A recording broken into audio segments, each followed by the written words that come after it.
400 years ago, one man launched a crusade against the forces of darkness. To people who believe literally in magic, these are murder weapons, and they're terrifyingly effective. That man was King James, the first ruler of both Scotland and England. He believed that Satan and a conspiracy of witches were trying to kill him. I do not know Satan, sir. What powers did Satan offer you? What diabolical promises did he make to you? He even wrote a manual on the dangers of witchcraft. This is the story of how one man's paranoia sparked persecution across the British Isles. The witch hunts have to be one of the greatest injustices ever seen in British history. It involved hundreds, if not thousands, of women being put to death for crimes that they could never have committed. In this film, we reveal extraordinary archaeological discoveries showing that belief in witches survived the King's Crusade. They knew that it was dangerous, but if you believe something deeply enough, then the fact that your life is in danger for doing it is not going to stop you.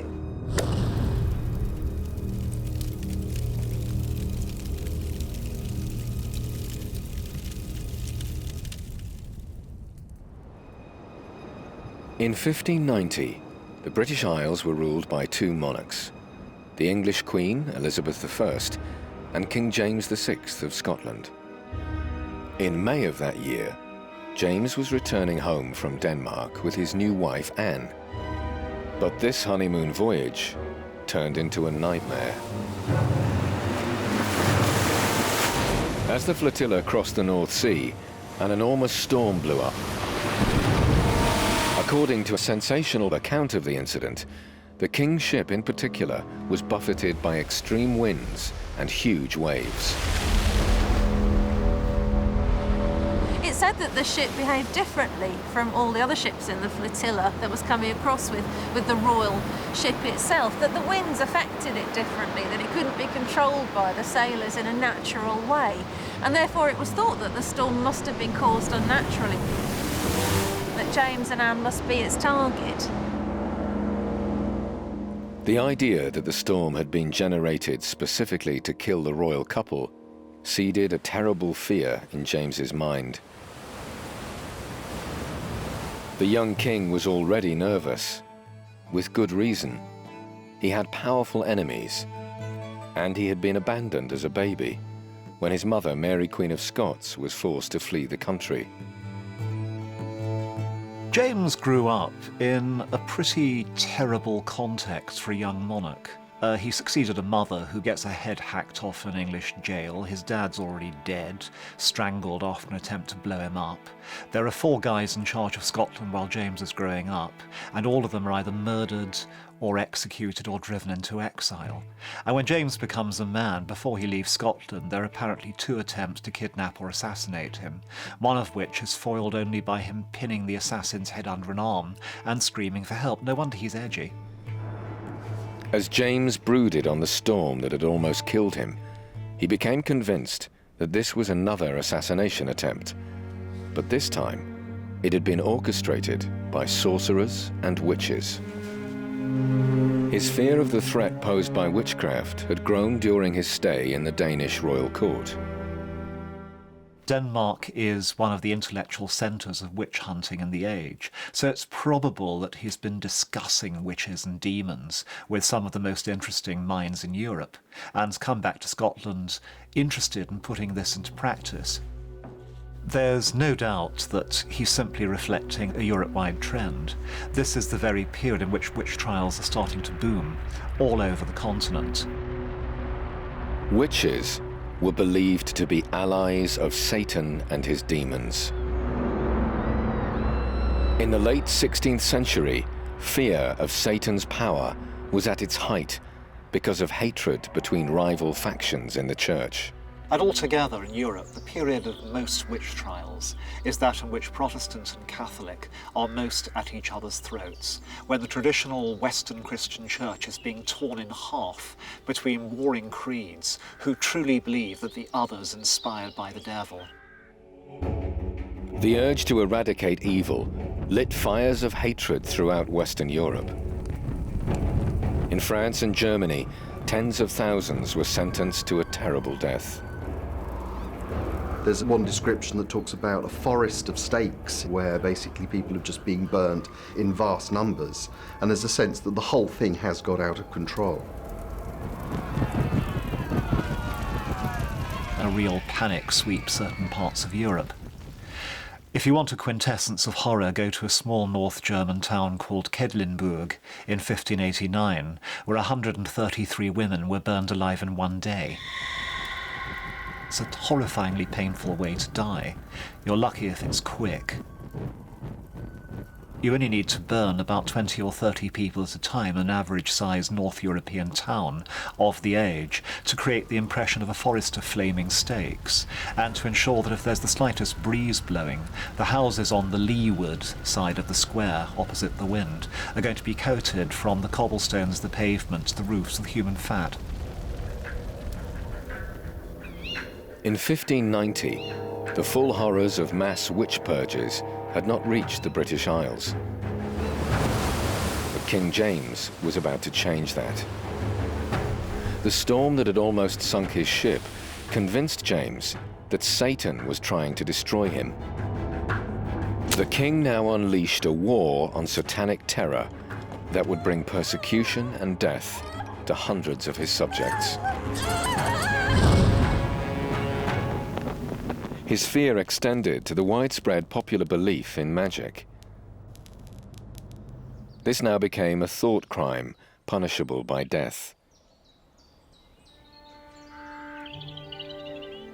In the 16th century, every village had folk magicians who used herbs and spells to cure illnesses, solve people's problems, or even influence the weather. These men and women were called wise or cunning folk.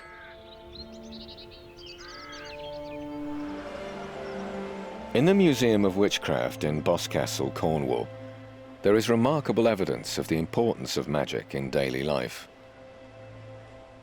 This is a handwritten book of magic dating from the late 16th century, and it's the personal notebook of a wise woman or cunning man, and it is fascinating evidence of the role that magic played in people's everyday lives. It's a real mixture of herbal remedies, love charms, how to obtain magical objects.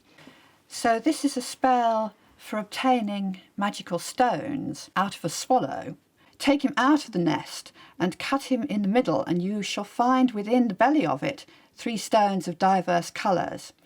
The virtue of the first is, if thou wilt give it to any woman that travaileth with child, she shall be speedily delivered. The virtue of the red stone is, if thou wilt put it in thy mouth, thou shalt obtain anything thou wilt demand. Healing magic was particularly important because doctors were very expensive. These traditional healers were really very central people in their communities, right at the heart of people's lives. And magic actually liberated and empowered ordinary people and helped them to cope with the challenges that they faced.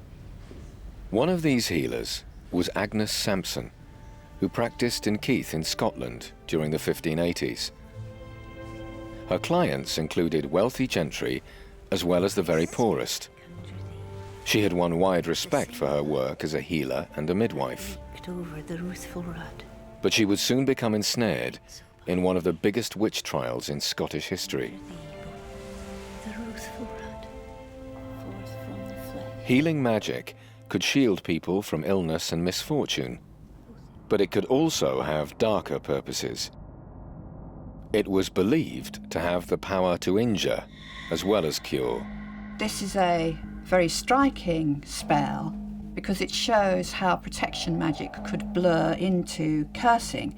People did use curses, but generally in retaliation when someone had done them some wrong. And this is a spell to make a thief confess.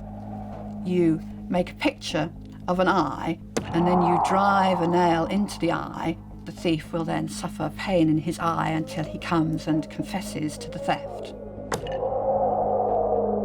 Most of the objects here are for destructive magic. They're the classic image of a victim into which the person making the image inserts pins or daggers or other means of destroying their lives. The church made no distinction between the good and the evil forms of magic. To people who believe literally in magic, these are murder weapons, and they're terrifyingly effective. Orthodox, elite Christian belief can't really believe that magic can come from anywhere but the devil.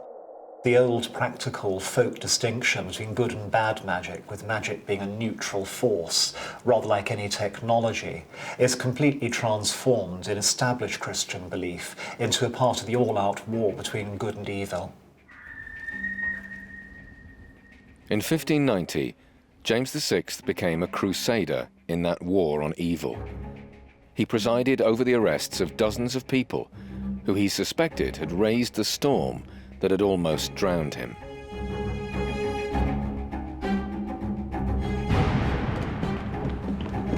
One of the women caught in this trawl for suspects was Agnes Sampson, the respected healer from Keith in northeast Scotland. James's obsession with rooting out evil drove him to interrogate her himself. When did Satan first come to you? I do not know Satan, sir. What diabolical promises did he make to you? What form did his imps take? One of the extraordinary things about what happens in Scotland in the 1590s is that James, the king, gets personally involved in the interrogation of the suspected witches, and actually himself conducts the questioning of Agnes Sampson. This is a very strange thing for a monarch to be doing at this time, but it's a reflection of how deeply involved James is with the subject of demonology, and not just with the abstract intellectual idea of demonology, but the practical application of witchcraft in his own kingdom. He's an academic scholar conducting research and wants to do it at first hand, and also he found it fascinating. And where, on your body, did you suckle these imps? I know no imp, sir. What powers did Satan offer you? And did you believe his lies? No, sir. To start with, Agnes says that she's a healer. She says that she's not a witch. She doesn't do any of that kind of thing. But then she's taken away and tortured. No! Agnes was subjected to excruciating pain. She tried to explain to her torturers the techniques that she had used to treat the sick.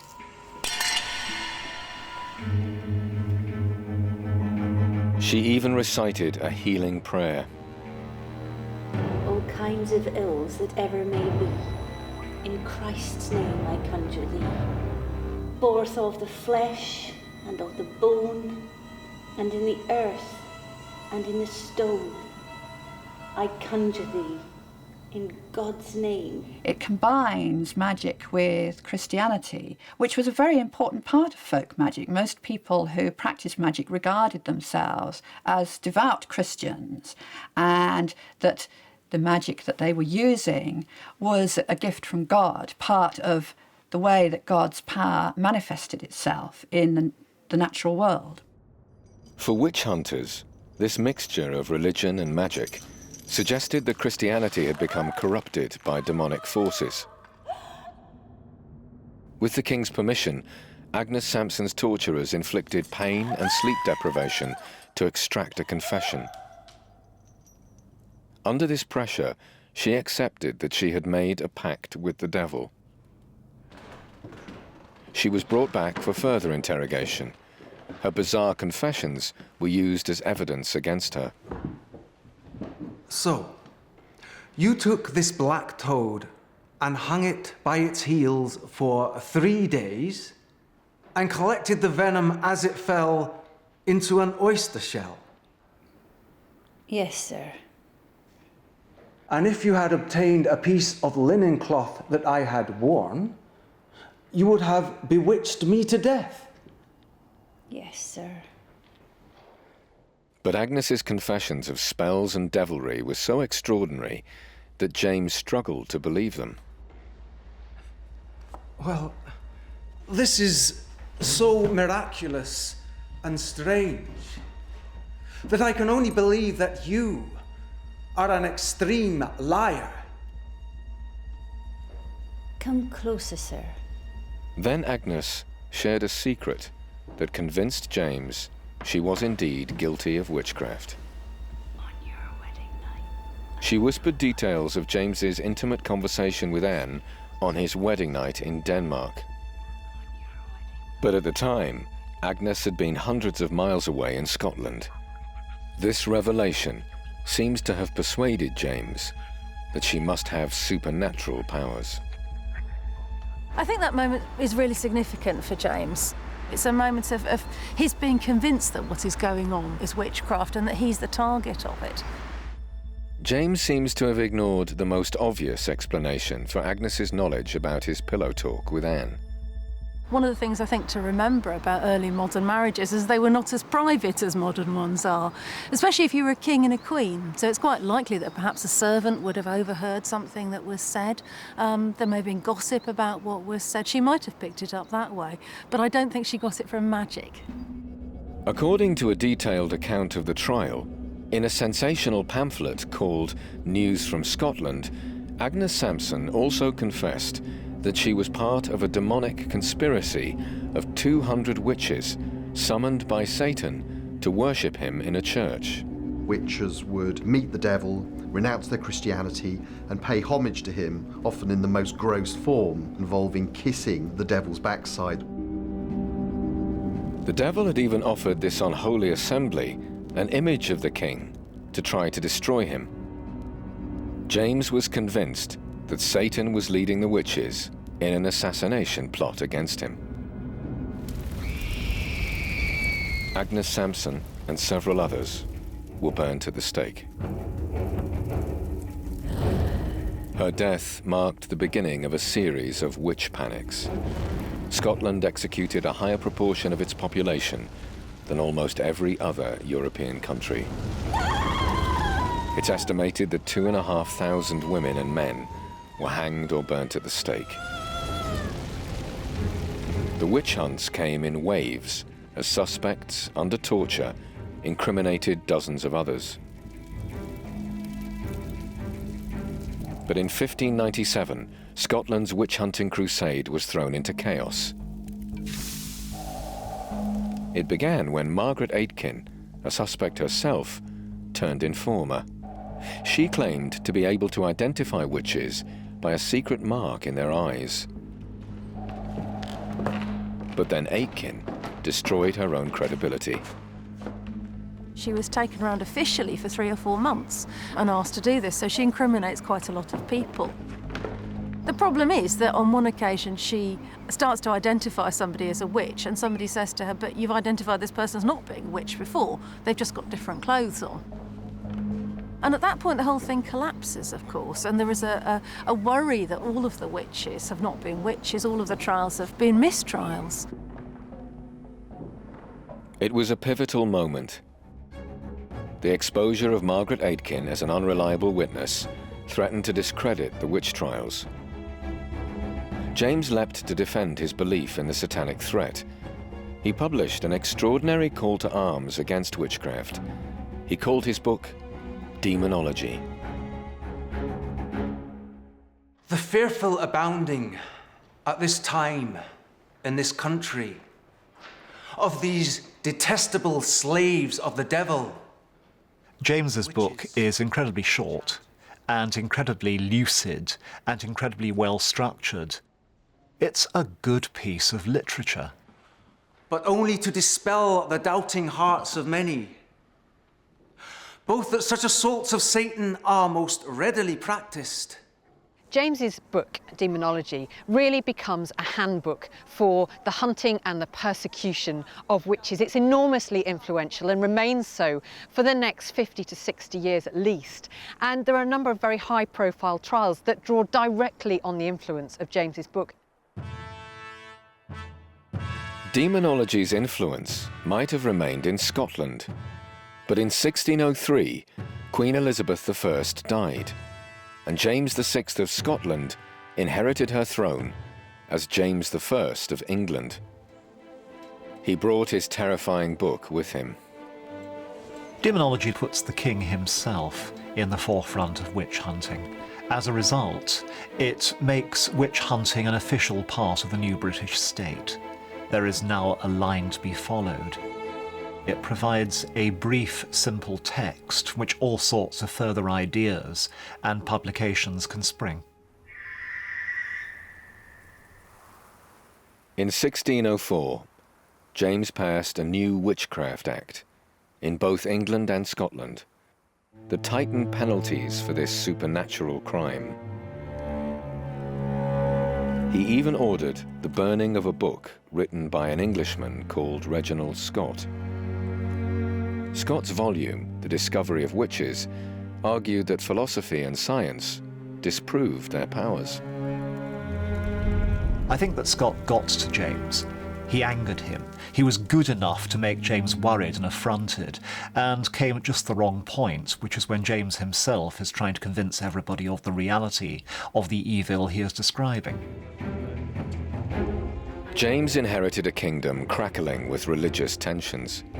In 1605, Catholic conspirators, including Guy Fawkes, almost succeeded in assassinating the king in the Gunpowder Plot. To a devout Protestant like James, Catholic images and rituals could easily become equated with magic, and even witchcraft. Catholicism was still widely practiced in areas like Pendle in Lancashire. This created a perfect breeding ground for demonology's deadly ideas. This is a county where there is a lot of political and religious deviance. And so this is the kind of powder keg, really. And what you really need on top of this is an incident that touches the whole thing off. And you also need, crucially, you need a magistrate, in this case, a man called Roger Nowell, who is very keen to persecute those who are associated with Catholicism. And this is a situation, a very feverish and fraught situation, where Catholics and witches can be associated with one another. In this climate of intolerance and suspicion, it took just one incident to trigger a witch hunt. Alison Devis, a girl from a poor family in Pendle, would be at the centre of the nightmare to come. Alison's the granddaughter of somebody called Elizabeth Demdike, who is thought to be a witch or a cunning person. And her mother also is thought to be a witch as well. So she has this background where she's part of a family who are cunning people, who are magicians of one kind or another, and who are also very poor, so that they often come into conflict with their local community. Alison met a peddler called John Law, who was travelling to a nearby town. She asked him for some pins, which had uses both in white and black magic. There are records from time of people using an apple or an onion as an image of the heart of the person who they wanted to fall in love with them, and sticking pins into it as a form of sympathetic magic. As she was a teenage girl, that may well have been what she and her friends were particularly interested in. But John Law refused Alison's request. As he left her, he was stricken by paralysis on one side of his body. He later complained that he had been bewitched. Alison was brought before the Pendle magistrate, Roger Nowell. When Alison Devis is interrogated, she confesses that she did it. She may be shocked that her magic can have such power. She may even feel guilty. But confess she does, and this mixture of the misfortune, the accusation of witchcraft, and the confession, and also the magistrate who's prepared to take it seriously, is a very kind of toxic mix, which starts this whole witch hunt going. Searchers of Alison's home discovered a human effigy. The family claimed it was for healing magic, but it was seized on as physical evidence of witchcraft. I think it's very important the way that demonology demonised traditional folk magic. It is really quite remarkable that someone's healing charm, a charm that they specifically said they used to heal the sick, could be produced in evidence at their trial. Alison's entire family was questioned in the search for more evidence of witchcraft, including her younger sister, Janet Devis. But Janet was just 9 years old, and under English law, child testimony was inadmissible in a normal trial. James notoriously says that special kinds of evidence are permissible in witch trials because proof is so hard to find, including, for example, the evidence of children, and the evidence of a child is absolutely central to the Pendle trials. King James's own book, Demonology, had fed the fear that would consume the Pendle witches. When you look at the record of the Pendle witch trials, point by point, it's virtually a checklist of James's main arguments about witchcraft. If James is the theory, then Pendle is the practice. James describes the different kinds of witches, poor and rich, so do the Pendle trials. James describes the process by which people become witches. The Pendle trials tick those off point by point in the confessions. Janet Devis gave evidence against her mother and brother. They were hanged with her sister Alison, next to 7 others ensnared in the witch hunt.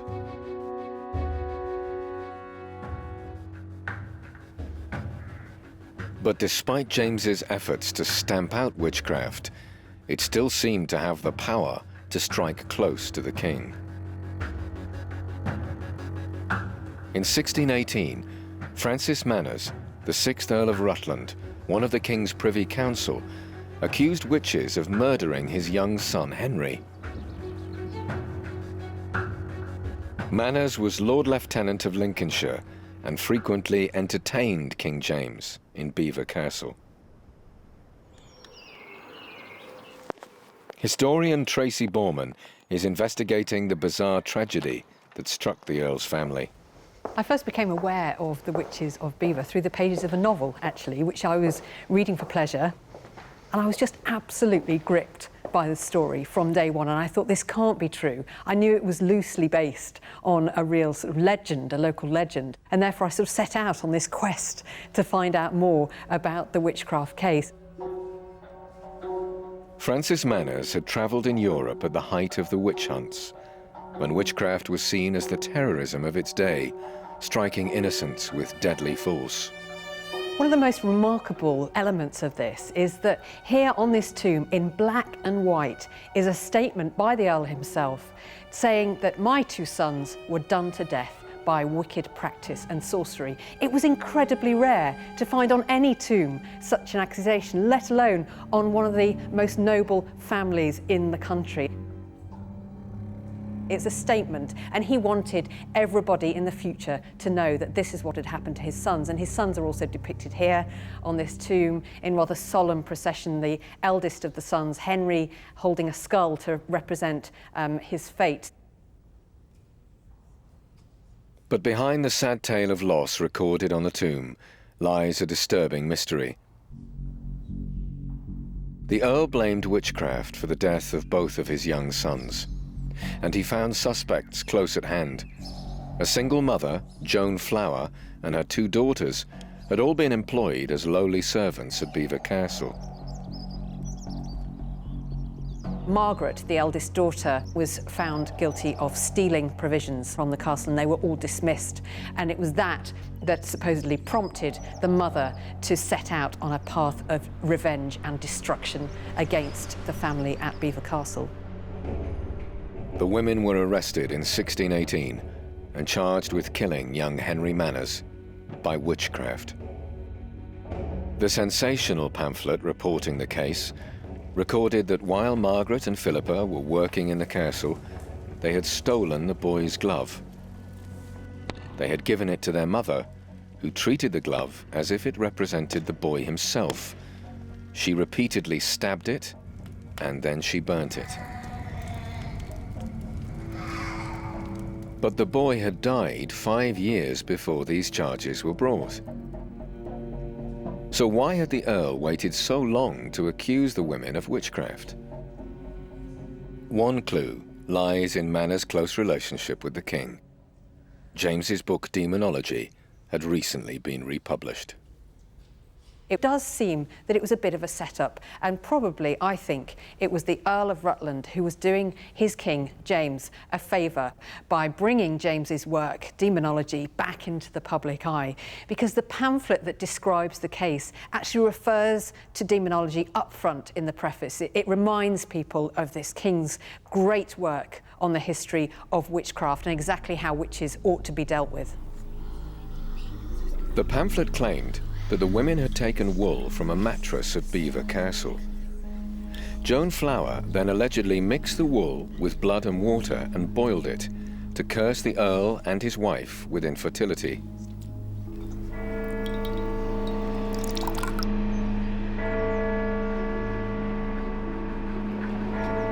The Flower family were taken to Lincoln Castle for trial. The prison where they were held is as forbidding today as it was 400 years ago.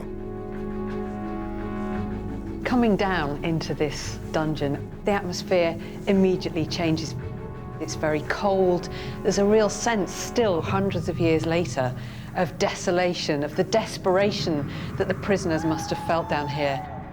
And still we see where the chains would have been bolted back to the walls and the prisoners tethered there. It really is quite a miserable, wretched place.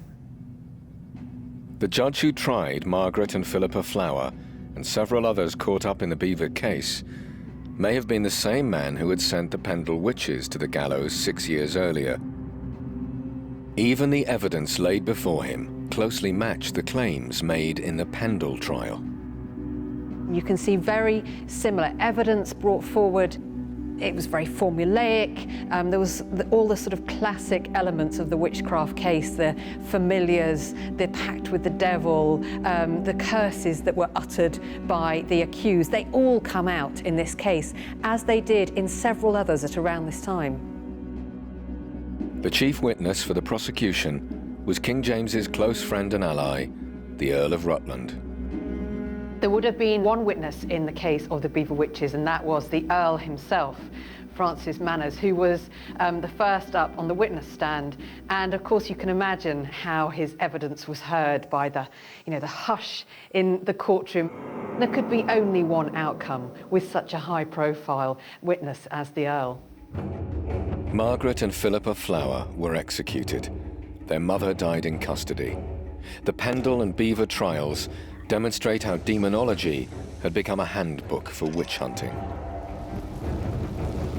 James's belief in witches very much flattered his own view of himself as king, because he was setting himself up as Satan's chief opponent on earth. So there was very much a political undertone to his persecution of witches. It gave him a very powerful role as king. What he's actually doing as well is establishing a reputation for a king who is absolutely certain of his views, absolutely unyielding upon them, and thereby, in fact, going to cause people who don't entirely agree to make their views as rigid and flexible and articulated in return, the stage being set for a colossal clash between the monarch and his nation. But by the end of his reign, James himself was beginning to question some of the bizarre evidence and confessions used to convict witches. The growing interest in science in the early 17th century made it harder to believe in such fantastical tales of demons and devilry. By the time James died in 1625, almost 30 years after Demonology was published, witch hunts in England seemed to be dying out. The king had done his best to root out witchcraft. But amazing new evidence from an excavation in Cornwall suggests that his campaign failed. Archaeologist Jackie Wood has uncovered a series of pits, which appear to contain disturbing ritual offerings. The earliest date from the 1640s, long after James had died. These three pits are actually grouped together, and we've actually got a radiocarbon date for this one. And what's really amazing about this one, it's one of the only round pits we've got, as most of them are rectangular. They've skinned a swan, put the swan pelt, lined the pit with the swan pelt, and you can actually see the swan pelt still in here. They put 2 magpie birds either side, and then between it 55 eggs. 7 with baby chicks ready to hatch inside, from bantam to duck egg size. And that's a lot of commitment. This was at the time when people were hunting witches, and anybody doing anything pagan, it was a really dangerous thing to be doing. Jackie has found further evidence of magical practices at the same site. She has discovered a specially dug pool filled with strange offerings. These are the contents of a votive pool. We've got an incredible selection of textiles, heather branches, cherry stones, human fingernail parings. Usually when they throw pins into votive pools, they bend them and then make a wish. This seems to be a traditional thing. But all our pins are straight. So we think that possibly the pins are being actually used as a pin by pinning things like the human fingernail parings and the human hair to the textile and throwing it in, therefore throwing a part of themselves into this pool. This wishing well seems to have been destroyed in the 1640s, probably as part of a crackdown on magic and witchcraft. The pit was dug from the medieval period, and the thing is, it was capped, it was purposely filled in. The evidence suggests that it was filled in during the English Civil War. This exploded in 1642 when Parliament took up arms against King James's son, Charles. There was a parliamentarian called Major Seeley based in St Ives during the Civil War, and he employed local men to fill in all these ritual pools, these pagan pools, and we think this was actually filled in then because we've got ceramics from the top dating from that period. In the chaos caused by the war, witch hunts burst out again in England and Scotland, claiming hundreds more lives. The legal system broke down so that experienced judges who might have dismissed witchcraft cases could no longer tour the country on circuit. Into this vacuum in East Anglia steps a nobody, a minor gentleman, who isn't a judge, isn't even a professional lawyer, called Matthew Hopkins, who's dying of tuberculosis, probably, he's certainly dying. He's raised his consciousness by reading continental stuff on witchcraft, and he is determined before he dies to purge his region of evil. Hopkins lived in Manningtree in Essex. In 1645, one of the most murderous witch hunts in British history began here, when he teamed up with another Puritan gentleman called John Sterne. There's something incredibly evocative about this foreshore in Manningtree. As you can see, this was once a port. You can see there's still boats here today. But it was once an incredibly thriving place where there was trade being brought in from the North Sea and the continent, but also ideas too. Radical ideas, political ideas, religious ideas, which partly explains why this in the Stour Valley was a hotbed of Puritanism in the first half of the 17th century, and exactly the sort of place where witch-finders like Hopkins and Sterne could have played out some of their demonic fantasies. Matthew Hopkins even claimed that he had heard witches gathering in Manningtree. Some 7 or 8 of that horrible sect of witches had their meeting close by his house and had several solemn sacrifices there offered to the devil. He left a record of his actions, starting with a chilling verse from the Bible. Thou shalt not suffer a witch to live.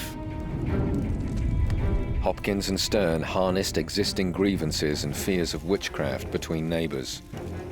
The witch hunters brought these disputes before Essex magistrates as full-blown criminal charges. One of the most shocking occurred in the nearby parish of Lawford. One Sunday morning in the spring of 1645, Prudence Hart, a pregnant woman of the parish, was worshipping here in the church behind us and experienced severe abdominal pain. She staggered from the church in agony and collapsed somewhere out in the lane over there, immediately went into labour and gave birth to a stillborn child. Now, this was incredibly powerful evidence that the Harts had been bewitched. A local widow, Anne West, and her daughter Rebecca were blamed for causing the miscarriage. They were arrested and charged with witchcraft. Hopkins and Stern now toured other towns in the east of England, looking for more suspects. Their accusations became wilder as they were bewitched by their own fears. Their modus operandi would be to get the suspect isolated, to keep them awake for as long as 3 days, 3 nights, to march them up and down, to use a form of brutal leading questioning, which didn't leave much room for denials and for protestations of innocence. Matthew Hopkins recorded some of these interrogations in an account he wrote soon afterwards. In it, he claims to have witnessed the monstrous creatures summoned by the suspected witches. Elizabeth Clark, this old woman, disabled woman, is interrogated personally by Hopkins, and after the period of 3 days she cracks and she says, "I'm ready for my imps to come." And she gives them names. They're called things like Sack and Sugar and Grizzle Greedy Gut and Pie Wacket. The accounts basically say that this parade of animals comes into the room, but they are obviously not natural animals, which seems to confirm that finally this old woman is a witch and that these are the creatures through which she commits her crimes. Hopkins' pamphlet shows how victim and accuser could share the delusion that their hallucinations were demonically real. There are these watchers who are watching day and night, possibly by candlelight, who are expecting that something is going to happen. They are actually very afraid. Maybe then when a mouse walks into the room, or a dog or a cat, their minds play tricks with them. And I think that there are reasons for thinking that the descriptions of these weird creatures are honest and sincere, even if it was nothing other than a cat casting a long shadow or something. The self-styled Witchfinder General arrested and tortured as many as 300 women across eastern England. About 100 were executed. But in the late 17th century, the witch panics fueled by demonology began to burn out. The last execution for witchcraft in England was in 1682, almost a century after James's book was published. But the remarkable finds in Savioch, Cornwall, show that the king's fanatical crusade failed. The site proves that magical beliefs lived on for centuries afterwards. I believe that this is a really unique site, and from the archaeology there doesn't seem to be any more pits found like this in Britain or in Europe as far as we know. But they give us a brief insight, a special insight into somebody's belief system that's been very private and very sort of secret until now. Over the last 12 years, Jackie has discovered more than 40 pits lined with the skins of different birds and animals. They are all within yards of the one containing swan feathers that dates from 1640.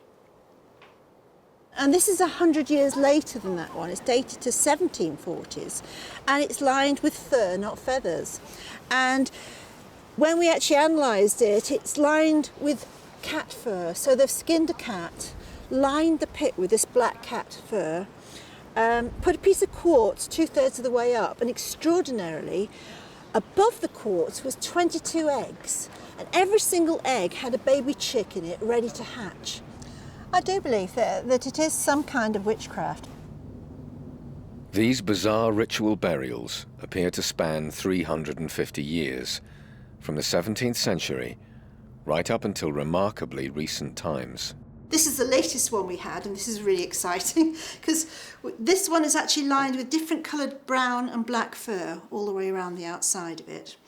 And then it's got the legs of a goat put around the inside of the base of it, and then at the head of the goat with its teeth, and around its head, under its head was a piece of plastic and a piece of orange baler twine. Now the thing is, baler twine was invented in the 60s, and basically it didn't come to Cornwall to the 1970s. So we've got a 1970s pit. So we're dating from the Civil War, 1640, to 1970, of people putting these pits in this valley.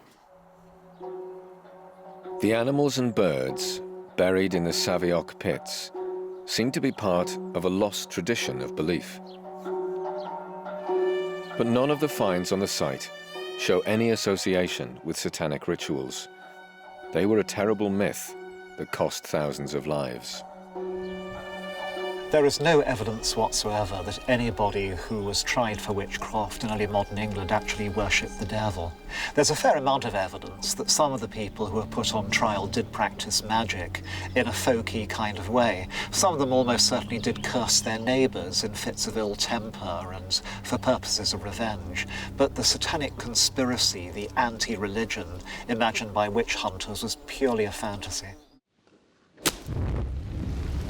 One of the great ironies of the witch hunt is that the demonological descriptions of what witches do at the Sabbath, of all these terrible things of killing children, of a world being disturbed and turned on its head, actually those things do really happen, but they happen in those episodes of witch hunting.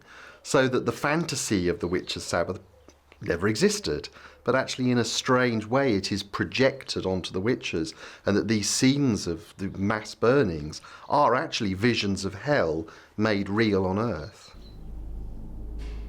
The horror of what was done to women like Agnes Sampson has given us the term witch hunt as a shockingly vivid description of the worst kind of injustice. This really was such an unjustified persecution of these poor women who really had done no wrong other than being slightly different to their neighbours. They may be older, they were often poorer, or single, unmarried women, and they were seen as a threat, therefore, because they didn't quite conform to the usual pattern of society. King James's book Demonology provoked an ideological war that swept up thousands of innocents. It's a warning from history that we dare not ignore.